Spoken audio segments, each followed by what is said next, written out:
Now we will see the first question of the lab sheet 3, which is based on the array. We will see the first question what we have to do in. So the question is Mr. Assis wants to buy 10 items from the shop. He wants to store the price of all the items. Help Mr. Assis to store the price of all 10 items. So this was the question. Mr. Assis wants to buy some items from the shop. After that, he wants to store those items, and then so we have to help them how he can store the items 10 items from the array. So first solution is how you can store 10 items. 10 variables you can declare and 10 input you can take, and in 10 variables you can store the 10 items. Next thing, uh, to overcome this 10 variables are there, so now we have only 10 items, so you can declare 10 variables. You can use also, no problem.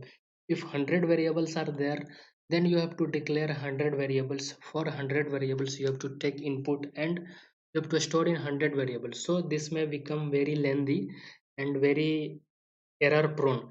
So it may cause, you may get to errors, you may get errors very easily if you take that many variables in the program, because while taking input you may write it wrong, while displaying output you may write it wrong. So to overcome this, array is there. What we will do, first requirement is we will declare the array of size 10, because here he wants to buy 10 items only. So first requirement, we will declare array of size 10. After that, we will read the price of the 10 items. We will read the price of the 10 items, and third requirement is we will display the price of the 10 items. So I will summarize the problem once again. It is very simple. You have to declare array of size 10. Then you have to read 10 elements of the array, those 10 elements, and finally we have to display those 10 elements. Now we will see how we can write program for that. So program is read and display array. Program is read and display array elements. Fine. So any C program will be started from the header file. So we will write the header file. Let's include stdio.h. Next will be the main function. Execution will always start from the main function. Now we will see what variables we need to declare. First requirement was we need to declare a array of size 10. What we can do, we will declare array of size 10. This is integer array. For simplicity, I am taking integer array only. You can take float array also. This is integer array. Array name is A and array size is 10. So the syntax to declare array was, we have seen this, how we can declare the array. The syntax to declare array was data type, then array name, then inside the bracket you have to write array size. So this was the generalized syntax to declare one array. So data type is int here. Here array name is A and array size is 10. Now we will read the array of 10 elements. So I will just display the line, enter the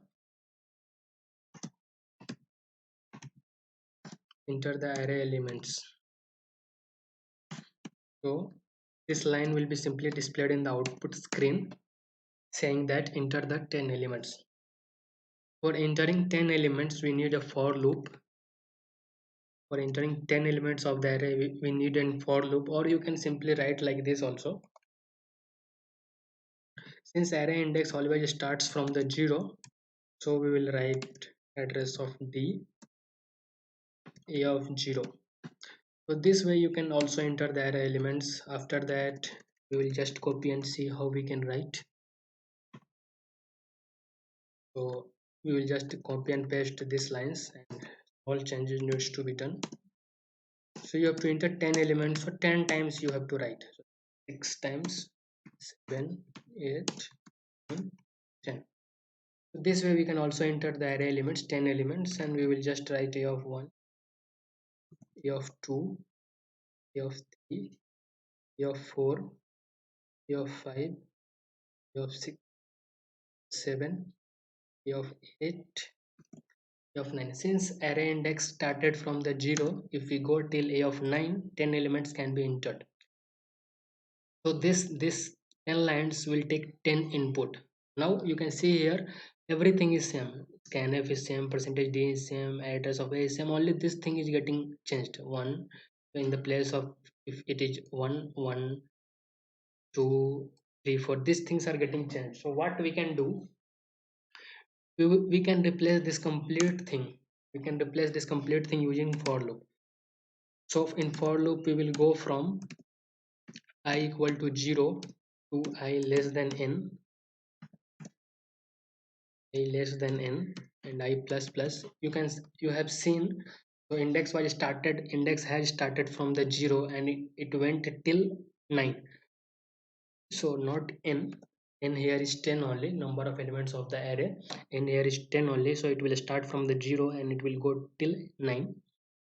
And after that we will write our input line which will take input. So percentage d and address of small a, it is address of a of I. So you can see here this line will be executed 10 times. This line will be executed 10 times. What will happen, we will come to this line and we'll see what will happen. Now this line, when I value is 0, it will be address of a of 0. When I value is 1, it will be address of a of 1. When I value is 2, it will be address of a of 2. Similarly it will go till 9. When I value is 9, and it will be address of a of 9. Same thing it was there when we have written 10 lines for taking the input, which is replaced by one line. Now we need one variable, we have used one variable I, and so I will declare it. Now input we have taken, what it will do, it will read the array.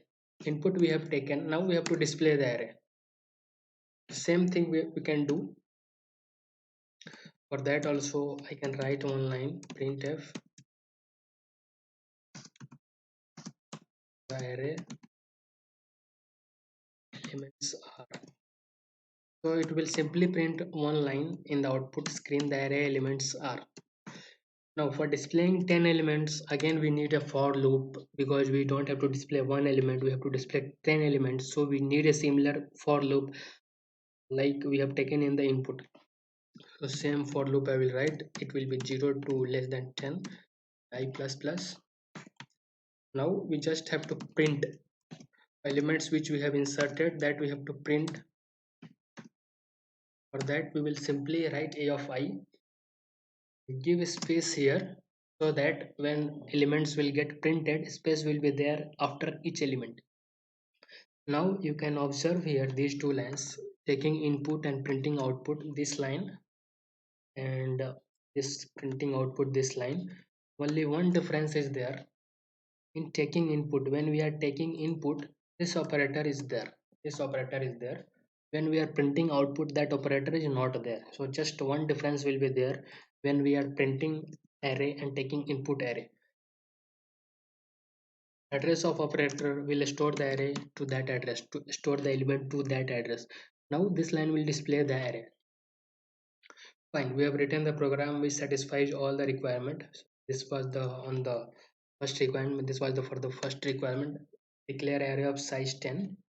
Now take input for the array, this line. This line will just display array, this line will display array. So all the three requirements we have satisfied. Now we will save the program. So program name we will write read and display array. Now we will compile the program first before executing. No errors are there. Next we will compile. It is telling enter the array elements. We have to enter 10 elements for the array. So simply I will enter 1 to 10. 4, 5, 6, 7, 8, 10. Now you can see, so 10 elements we have entered. After that it is displaying those elements which we have inserted. It is displaying 1, 2, 3, 4 to 10. Same 10 elements we have entered, same 10 elements it is displaying. So this was the program for reading the elements of the array and printing it. Very simple program. If you have any doubt with respect to this program, you can refer, you can mention in the comment section, we will clear it.